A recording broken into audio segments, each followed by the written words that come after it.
Non veg కర్రీని కూడా beat చేసేలాంటి recipe ఇదైతే. చూడడానికి మిల్ మేకర్ లాగా అనిపిస్తుంది కదా! కాదు. ఇదైతే పక్కా ఆంధ్ర స్టైల్‌లో పునుగుల కర్రీ. నాన్ వెజ్ అంటే ఇష్టం ఉన్నవాళ్ళు తినలేని రోజులు కొన్ని ఉంటాయి కదా! ఆ రోజుల్లో ఈ కర్రీనైతే ట్రై చేయండి. సేమ్ చికెన్ కర్రీ లాగానే ఉంటుంది.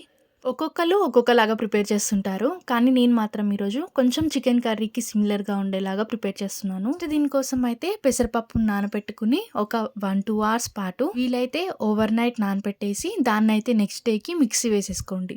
ఆ మిక్సీ వేసుకున్న పిండిని ఒక గిన్నెలోకి తీసుకొని దాంట్లో టేస్ట్‌కి సరిపోయినంత సాల్ట్, కొంచెం బియ్యపు పిండిని కూడా యాడ్ చేసుకొని ఈ బ్యాటర్ వచ్చేంత వరకు మిక్స్ చేసుకోవాలి. కన్సిస్టెన్సీ అనేది మరీ పల్చగా కాకుండా, అలా అని గట్టిగా కాకుండా, నేను వీడియో క్లిప్‌లో చూపిస్తున్నట్టు చిన్న చిన్న పునుగులు వేయడానికి వీలుగా ఉండేలాగా ప్రిపేర్ చేసుకోవాలి. నెక్స్ట్ అయితే పునుగులు వేయడం కోసము ఒక పాన్‌లో నూనె వేసుకొని, నూనె కొంచెం మరిగిన తర్వాత చిన్న చిన్న పునుగుల్లాగా ఈ పిండినైతే డ్రాప్ చేసుకోవాలి. పునుగులు వేసిన వెంటనే కదపకుండా ఒక్క 2 నిమిషాల పాటు అలానే వదిలేస్తే ఒక సైడు చక్కగా ఫ్రై అయిపోయి పైకొచ్చేస్తాయి. అప్పుడు వీటిని గరిటెతోటి ఇంకొక సైడ్‌కి తిప్పేసుకోవాలి. పునుగులు వేసినప్పుడు కొంచెం అతుక్కున్నట్టు అనిపించినా అవి మొత్తం ఫ్రై అయిపోయిన తర్వాత సెపరేట్ అయిపోతాయి. ఈ పునుగులకి నేను యూజ్ చేసింది గ్రీన్ కలర్ పెసరపప్పు.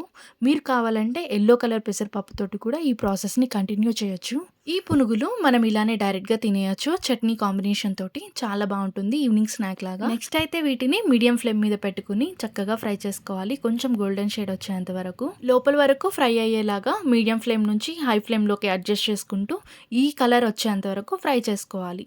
ఈ విధంగా ఫ్రై అయిన పునుగుల్ని పక్కకు తీసేసుకొని మిగిలిన పిండితోటి కూడా పునుగులనైతే వేసేసుకొని పక్కకైతే పెట్టేసుకోవాలి. ఇప్పుడైతే కర్రీ ప్రిపరేషన్ ప్రాసెస్ చూద్దాము. దానికోసం అయితే ఒక పాన్ పెట్టుకొని అందులో కర్రీకి సరిపోయేంత ఆయిల్‌ని అయితే యాడ్ చేసుకోవాలి. మనం ఆల్రెడీ పునుగుల్ని ఆయిల్‌లో ఫ్రై చేస్తున్నాం కాబట్టి కర్రీ కుక్ అయ్యేసరికి ఆ పునుగుల్లో ఉన్న ఆయిల్ కూడా రిలీజ్ అవుతుంది. సో, దాన్ని బట్టి ఆయిల్ కొంచెం అడ్జస్ట్ చేసుకోవాలి. ఆయిల్ కొంచెం హీట్ అయిన తర్వాత కొంచెం మెంతాకునైతే వేసుకొని ఆయిల్‌లో బాగా ఫ్రై చేసుకోవాలి. మెంతాకు ఫ్లేవరు ఇష్టం లేని వాళ్ళు దీన్నైతే స్కిప్ చేసేయొచ్చు. నెక్స్ట్ అయితే దీంట్లో 4-5 ఎండుమిర్చినైతే తుంచుకొని వేసేసుకోవాలి. కొంచెం కరివేపాకును కూడా వేసేసుకొని వీటన్నిటిని కూడా చక్కగా ఫ్రై చేసుకోవాలి. నెక్స్ట్ అయితే ఆనియన్స్‌ని చిన్న చిన్న పీసెస్ లాగా మీకు వీలైనంత చిన్న పీసెస్ లాగా అయితే కట్ చేసుకోవాలి. అలా అని చెప్పి మిక్సీ అయితే వేయొద్దు. ఇలానే బావుంటుంది. సో, ఆ ఆనియన్ పీసెస్‌ని కూడా మనమైతే యాడ్ చేసుకోవాలి. ఆనియన్స్‌నైతే గోల్డెన్ షేడ్ వచ్చేంత వరకు స్లో ఫ్లేమ్ మీద పెట్టుకొని బాగా ఫ్రై చేసుకోవాలి. ఆనియన్స్ తొందరగా ఫ్రై అవ్వడానికి ముందే కొంచెం సాల్ట్‌ని, కొంచెం పసుపుని కూడా యాడ్ చేసుకోవాలి. మనం పునుగుల పిండిలో కొంచెం సాల్ట్‌నైతే యాడ్ చేసుకుంటాము. అందుకని చెప్పి ఇక్కడ కొంచెం సాల్ట్ తగ్గించి వేసుకోవాలి. ఆనియన్స్ అనేవి ఎంత చక్కగా ఫ్రై అయితే అంత మంచి గ్రేవీ అయితే వస్తుంది మనకి. ఈ ఆనియన్స్ ఫ్రై అవుతున్నప్పుడే మనం వెల్లుల్లిని ఒక పక్కన దంచుకోవాలి. దానికోసం అయితే ఒక పెద్ద వెల్లుల్లి తీసుకొని దాన్నైతే చిన్న చిన్న పీసెస్ లాగా క్రష్ చేసుకోవాలి. సో, ఈ విధంగా చేసుకుంటే సరిపోతుంది. నెక్స్ట్ అయితే ఆనియన్స్ కొంచెం గోల్డెన్ షేడ్ వచ్చాయి కదా! ఇప్పుడు మన వెల్లుల్లినైతే ఇందులో యాడ్ చేసుకొని పచ్చివాసన పోయేంత వరకు బాగా ఫ్రై చేసుకోవాలి. ఆల్రెడీ ప్రిపేర్ చేసిన అల్లం వెల్లుల్లి పేస్ట్‌ని వేయడం కంటే కూడా ఇలా అప్పటికప్పుడు దంచి వేసుకోవడం వల్ల ఫ్లేవర్ అనేది చాలా బావుంటుంది. నెక్స్ట్ అయితే ఇందులోనే కొంచెం కారాన్ని, కొంచెం ధనియాల పొడిని కూడా వేసేసుకొని బాగా మిక్స్ చేసుకోవాలి. మనకేమైనా స్పైసెస్ డ్రైలా అనిపిస్తే కొంచెం వాటర్‌నైతే చిమ్ముకొని వీటన్నిటిని కూడా ఆయిల్‌లో ఒక 2 మినిట్స్ పాటు పచ్చివాసన పోయేంత వరకు బాగా ఫ్రై చేసుకోవాలి. మనం ఇందులో పచ్చిమిర్చి అయితే యూజ్ చేయలేదు అండ్ కొంచెం ఎండుమిర్చి వేసాం కాబట్టి మీ టేస్ట్‌కి సరిపోయినంత కారాన్నయితే ఇక్కడ అడ్జస్ట్ చేసుకోవాలి. ఈ ఇంగ్రీడియెంట్స్ అన్నీ కూడా చక్కగా ఫ్రై అయిపోయాయి. నెక్స్ట్ అయితే ఇందులో గ్రేవీకి సరిపోయేంత వాటర్‌నైతే యాడ్ చేసుకుందాం. నేనైతే ఇక్కడ 3 కప్స్ ఆఫ్ వాటర్‌నైతే యాడ్ చేశాను. ఈ గ్రేవీలో పునుగులు కూడా చక్కగా కుక్ అవ్వాలి. అప్పుడే వాటికి మసాలాలన్నీ చక్కగా పడతాయి. వాటర్ వేసిన తర్వాత ఒక్క 2 నిమిషాలైతే బాగా కుక్ చేసుకోవాలి. ఆ తర్వాత మనం ఇందాక ప్రిపేర్ చేసుకొని పెట్టుకున్న పునుగులనైతే ఈ కర్రీలో అయితే వేసేసుకోవాలి.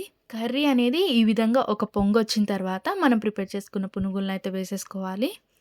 మనం సెపరేట్‌గా ఈ పునుగుల కోసం పిండినైతే ప్రిపేర్ చేసుకోకుండా, మనం ఇంట్లో ఒక్కొక్కసారి టిఫిన్‌గా పెసరట్టునైతే ప్రిపేర్ చేసుకుంటాం కదా! ఆ పిండి ప్రిపేర్ చేసినప్పుడే కొంచెం పిండినైతే పక్కకు తీసుకుంటే ఈ పునుగుల్ని ప్రిపేర్ చేసుకోవచ్చు. పునుగులన్నిటిని కూడా ఒక్క నిమిషం పాటు గ్రేవీలో బాగా మిక్స్ చేసుకోవాలి. ఆ తర్వాత దీనిపైన మూత పెట్టేసి బాగా కుక్ చేసుకోవాలి. ఎప్పుడూ ఒకేలాంటి కర్రీస్ కాకుండా అప్పుడప్పుడు ఇలాంటి కర్రీస్ కూడా ప్రిపేర్ చేసుకుంటే తినే వాళ్ళకి, చేసే వాళ్ళకి కొంచెం కొత్తగా అనిపిస్తుంది. మార్నింగ్ టైంలో హడావిడి అయిపోయినా సరే, ఈవినింగ్ డిన్నర్‌లోకి చాలా ఈజీగా ప్రిపేర్ చేసుకోవచ్చు. చిన్న పిల్లలు కూడా చాలా ఇష్టంగా తింటారు ఇలాంటి కర్రీస్ ప్రిపేర్ చేయడం వల్ల.